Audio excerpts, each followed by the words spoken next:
नमस्कार दोस्तों। BEd first paper के अंतर्गत डीवी के अनुसार शिक्षा का पाठ्यक्रम को देखेंगे। डीवी के अनुसार शिक्षा का पाठ्यक्रम मनोवैज्ञानिक और सामाजिक दो अंगों में वे मानते थे। मनोवैज्ञानिक अंग को देखें तो शिक्षा का पाठ्यक्रम और विधि बालक की मूल प्रवृत्तियों और शक्तियों के आधार पर निश्चित की जानी चाहिए। बालक की शिक्षा उसकी रुचियों के अनुसार होनी चाहिए। उसकी रुचियों का पता लगाकर ही विभिन्न अवस्थाओं में विद्यालय का पाठ्यक्रम का निर्धारण किया जाना चाहिए। दूसरा है सामाजिक अंग। इसमें समस्त शिक्षा प्रजाति की सामाजिक चेतना में शक्ति के भाग लेने से प्रारंभ होती है। इसीलिए विद्यालय में ऐसा वातावरण बनाया जाना चाहिए जिससे सक्रिय रहकर बालक मानव जाति की सामाजिक जागृति में सफलतापूर्वक भाग ले सके। इससे उसके आचरण में सुधार होता है और उसके व्यक्तित्व तथा शक्तियों का भी विकास होता है। पाठ्यक्रम निर्माण में डीवी ने अपने 4 सिद्धांतों को ध्यान में रखा, जिसमें उपयोगिता में बालक का पाठ्यक्रम ऐसा हो जिसकी उपयोगिता हो, अर्थात भिन्न भिन्न अवस्थाओं में उसे जिन वस्तुओं और विषयों में रुचि हो उन्हीं के आधार पर पाठ्यक्रम बनाया जाना चाहिए। बालक की 4 प्रकार की रुचियाँ दिखलाई पड़ती है: बातचीत और विचारों का आदान प्रदान, खोज, रचना और कलात्मक अभिवृत्ति। इन रुचियों के आधार पर उसके पाठ्यक्रम की रचना की जानी चाहिए। इस प्रकार पाठ्यक्रम में पढ़ना, लिखना, गिनना, हस्तकला, प्रगति विज्ञान, संगीत तथा अन्य कलाओं का ज्ञान सम्मिलित किया जाना चाहिए। आरंभ से ही सभी विषयों को एक साथ पढ़ना उचित नहीं है। बालक के विकास के साथ साथ जिन जिन विषयों को अध्यापन आवश्यक है, भिन्न भिन्न अवस्थाओं में वही विषय पढ़ाया जाना चाहिए। दूसरा है नमनीयता। इस प्रकार पाठ्यक्रम नमनीय होना चाहिए। उसको पूर्ण रूपेण सुनिश्चित और कठोर बनाना उचित नहीं है। वह बालकों की रुचियों और अवस्थाओं के अनुसार बदलना चाहिए।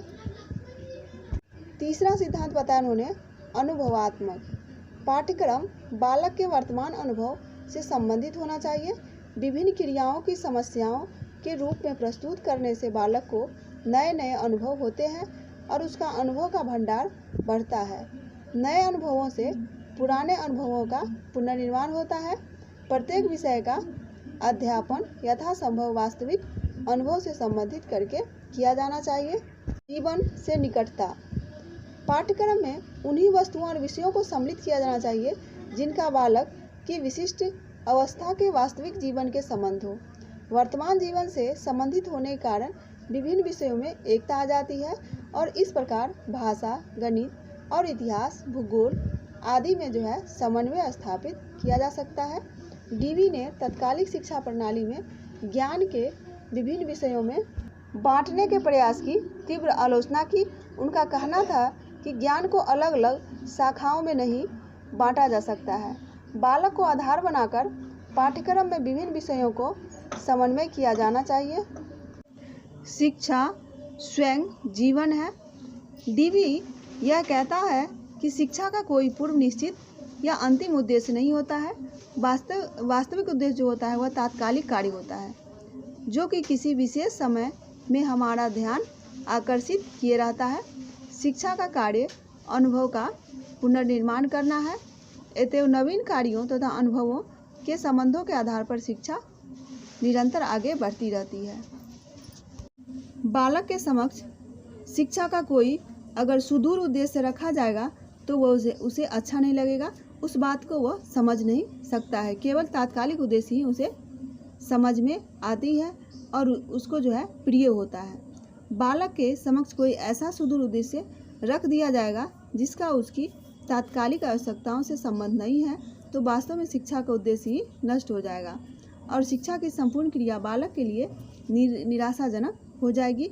बालक का निवास तो वर्तमान में होता है, भविष्य उसके लिए निरर्थक है। डीवी ने बाल केंद्रित पाठ्यक्रम पर बल दिया। इस प्रकार से जॉन डीवी ने पाठ्यक्रम में रुचि के सिद्धांत, लचीलेपन का सिद्धांत, क्रियाशीलता का सिद्धांत, सहसंबंध का सिद्धांत, बाल केंद्रित पाठ्यक्रम का सिद्धांत, उपयोगिता का सिद्धांत पर जो है बल दिया। तो ये था डीवी के अनुसार शिक्षा का पाठ्यक्रम। धन्यवाद। अगर आपने मेरे चैनल को सब्सक्राइब नहीं किया, सब्सक्राइब करें। आगे हम नेक्स्ट टॉपिक लेके फिर आएंगे।